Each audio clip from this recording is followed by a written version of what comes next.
दोस्तों, 1.5 महीने के भीतर देश के अंदर दूसरी सबसे बड़ी घटना होती है, लेकिन जिम्मेदार कौन है, जिम्मेदारी कौन लेगा, कुछ अता पता नहीं। वहां कैसे आतंकी आसानी से घुस आते हैं और उसके बाद हमारे देश के नागरिकों को निशाना बनाते हैं, लेकिन उसके बावजूद भी इस देश की मीडिया से लेकर इस देश की सरकार उस पूरे मसले से पल्ला झाड़ती रही। अहमदाबाद से चलने वाली उड़ने वाली एक विमान थोड़ी दूर जाकर गिर जाता है, जिसमें 241 लोगों की मौत हो जाती है। 75 ऐसे लोग जो वहीं उसी इलाके में रहते थे जहां प्लेन गिरा, उनकी मौत के दावे किए जा रहे हैं। लेकिन क्या सरकार को इसका फर्क पड़ रहा है?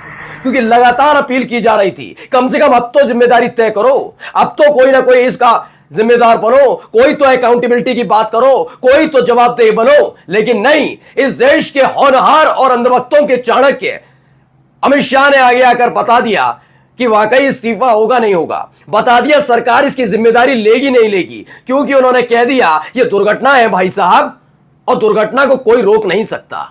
सोचिए, इस देश के अंदर सारे अच्छे काम जो होते हैं वो मोदी और शाह करते हैं, और जो कुछ गलत हो जाता है वो या तो विपक्ष करता है या फिर हो जाता है, उसे कौन रोक सकता है। आज आपको दिखाने जा रहा हूं सरकार की संवेदनहीनता। इतने बड़े हादसे के बावजूद भी उनके अपने इसी मंत्रालय के, जिसके अंतर्गत नागरिक उड्डयन मंत्रालय आता है, वो वाले मंत्री दुर्घटना स्थल पर पहुंचकर वीडियो बनवाते हैं, अलग अलग म्यूजिक फिट करवाकर रील बनाते हैं, और तो और इस देश के गृह मंत्री क्या बयान देते हैं। दिखाऊंगा विदेश मंत्रालय के प्रवक्ता जब सामने आते हैं तो कैसे हंसते हैं, ठहाके लगाते हैं, और आप इनसे उम्मीद कर रहे हैं कि इस्तीफा देंगे, ये जवाबदेही लेंगे। आपको विपक्ष का चेहरा भी दिखाऊंगा और फिर तय करिएगा कौन संवेदनशील है और कौन संवेदनहीन। नमस्कार, मैं हूं प्रज्वल गौतम और आप देख रहे हैं टाइम्स एक्सप्रेस। लगातार इस बात की अपील अब देश की जनता या विपक्ष नहीं कर रहा, बल्कि बीजेपी के नेता भी कह रहे हैं मोदी, शाह और एविएशन मिनिस्टर नायडू को इस्तीफा देना चाहिए। लेकिन क्या इस्तीफा होगा? क्या इनसे सवाल पूछा जाएगा? नहीं, कतई नहीं। मुआवजा दे दिया जाएगा मरने वालों के परिवार वालों को कि चुप्पी साध कर बैठे रहो। यही तो काम महाकुंभ हादसे के वक्त भी किया। 82 लोगों की मौत की खबर बीबीसी ने छापी है। अब भी सरकार कहती है 37 लोगों की मौत हुई, जिसमें सबूत है सामने कि 82 लोगों की मौत में से 87 लोगों को तो सरकारी खर्रे पर नाम लिखा गया, बाकी के लोगों को 5-5 लाख रुपए का मुआवजा ये कहते हुए दे दिया कि चुप रहना। यहां पर भी यही होने जा रहा है क्या? क्यों कह रहा हूं, पहले सुनिए इस देश के होनहार और अंधभक्तों के चाणक्य अमित शाह जी की जुबानी, यह हादसा कैसे, क्यों, क्या हुआ और सरकार इसकी जिम्मेदारी कितनी लेगी। सुनिए इनको जरा। कि ये एक्सीडेंट है, एक्सीडेंट को कोई रोक नहीं सकता, एक्सीडेंट को कोई रोक नहीं सकता। तो साहेब के मुताबिक, छोटे हुजूर के मुताबिक यह एक्सीडेंट है और एक्सीडेंट को कोई रोक नहीं सकता। पहलगाम आतंकी हमला भी ऐसा ही होगा। हां, ऑपरेशन सिंदूर की हम पूरी तारीफ भी करते हैं और उसकी जिम्मेदारी भी हम ही ले लेंगे। जो अच्छे काम है इस देश के अंदर, वो सारे काम मोदी और शाह की बदौलत होते हैं, और जो कोई काम बुरा हो जाता है वो काम हो सकता है विपक्ष हो या फिर दूसरा ये नेहरू, गांधी, इंदिरा गांधी, राजीव गांधी, मनमोहन सिंह जिम्मेदार, या फिर भैया एक्सीडेंट को कौन रोक सकता है? मोरबी हादसा कौन रोक सकता है? जनता जिम्मेदार थी। वो ट्रेन हादसा हो जाता है, 296 लोगों की मौत हो जाती है, जनता जिम्मेदार। हमारा रेल मंत्री थोड़ी ना जिम्मेदार होगा, वो थोड़ी ना ट्रेन चला रहा था। यही तमाशे करते रहिए। अब आप समझ गए इस देश के अंदर इस्तीफा होगा नहीं होगा। मैं आपको अब भी बता रहा हूं, इनकी इन्हीं हरकतों की वजह से देश की जनता इनका चेहरा देख और समझ चुकी है, समझ गई है कितने संवेदनशील है। लोगों की मौत, लोगों की सांसें और लोगों की जान इनके लिए कितनी महत्वपूर्ण है। आइए अब आपको इनके एक मंत्री जी की हरकतें दिखाता हूं, देख लीजिए। चूंकि इसमें म्यूजिक लगा रखा है, सिर्फ वीडियो दिखाऊंगा, बस समझ लीजिए। इस पूरी वीडियो में म्यूजिक धमाकेदार लगा हुआ है, देखते जाइए पहले।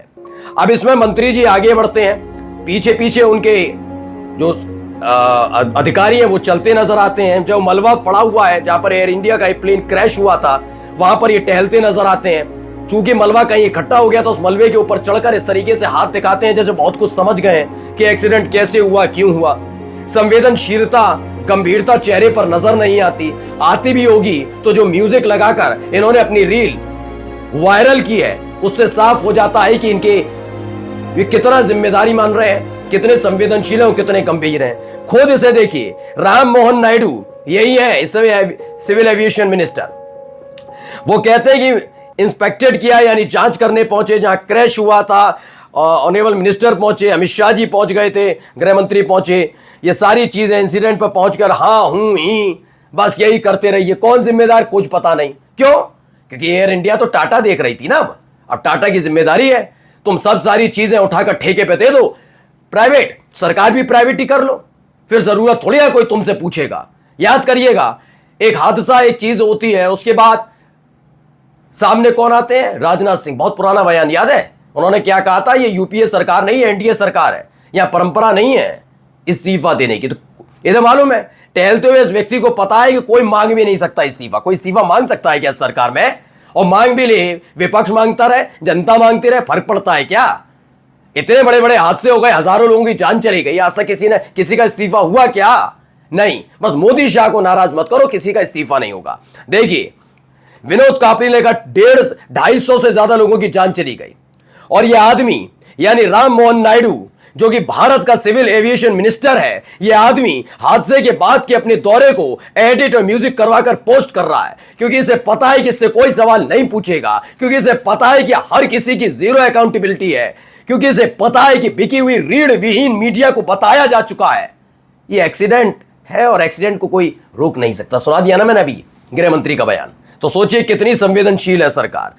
इसी को लेकर देख कृष्णकांत भी लिखते हैं, भारत के सिविल एविएशन मिनिस्टर है, इतना भयानक हादसा हुआ है, दुनिया हिली हुई है, और ये घटना स्थल से रील बनवाकर बकायदा म्यूजिक लगाकर पोस्ट कर रहे हैं। मानवता के सारे कलंक हमारे ही माथे पर चस्पा होने हैं। ये सब देश के नेता नहीं, दुर्भाग्य है। और वाकई इस देश में इससे बड़ा दुर्भाग्य हो भी नहीं सकता कि रेल हादसे के बाद रेल मंत्री को तनिक शर्म ना आए, और इतने बड़े प्लेन हादसे के बाद उसी विभाग की जिम्मेदारी संभालने वाला मंत्री रील बनाता फिरे। अब जरा इनका चेहरा देख लीजिए। ये विदेश मंत्रालय के प्रवक्ता हैं, नाम है रणधीर जायसवाल। ये आए थे, कई मुद्दों पर बात रखी थी, बांग्लादेश, पाकिस्तान, अमेरिका, सब पर बात कर रहे थे। इन्होंने इस दौरान अहमदाबाद में हुए एयर इंडिया के प्लेन क्रैश पर भी अपनी बात रखी, लेकिन बात करने से पहले देखा बत्तीसी दिखा रहे हैं, हंस रहे हैं, ठहाके लगाए जा रहे हैं।